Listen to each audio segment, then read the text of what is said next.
我哋今次好榮幸受到呢個香港經貿辦嘅邀請咧，代表香港展能藝術會到美國表演。咁我哋呢個組合咧都非常之特別啊！我哋3個咧係喺2023年一個日本嘅演出開始合作嘅，將中西方嘅音樂元素咧合為一體。我哋都希望可以將我哋與眾不同嘅音樂帶俾外國嘅觀眾。今次演奏嘅樂曲對於我嚟講都係比較有挑戰性嘅，因為中樂嘅元素咧對於我嚟講係比較陌生嘅。我需要喺排練嘅時候同音樂溝通，了解佢中樂嘅演奏方法，互相去配合，令到中西方音樂可以融合得更加好。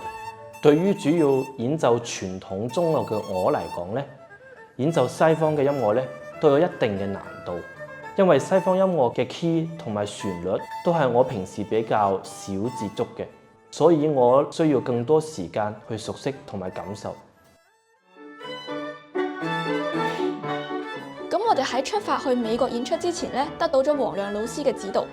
佢教咗我哋咧點樣去互相聽對方嘅聲音，咁令到我哋風格可以融合得更加好。佢俾咗好多專業嘅意見俾我哋，令到我哋嘅演奏有所提升。有時我哋嘅音準嘅概念係唔同嘅，特別喺 violin 自己拉或者係二胡自己拉嗰陣時咧，你嘅 pitch 高少少低少少其實唔係咁明顯嘅。但係一旦你同鋼琴或者3個人一齊嗰陣時，如果有少少唔準咧，就會好明顯。係當時我係比較擔心呢一樣嘢，但係實際我哋操練嘅過程呢個唔係咩事。我覺得佢哋係敏感過其他人。佢哋可能耳仔更加犀利。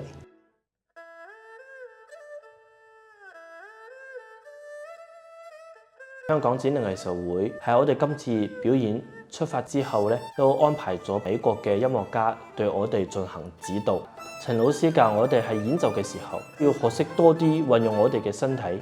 而我哋嘅功喺身體嘅帶動之下，演奏出嚟嘅旋律先至會有更多嘅細節同埋變化。喺佢嘅指導之下咧，對我哋今次嘅演出起到好大嘅幫助，同埋俾到我哋好大嘅信心。And now, please join me in giving a warm welcome to Yijie, Anhuang, and Marina.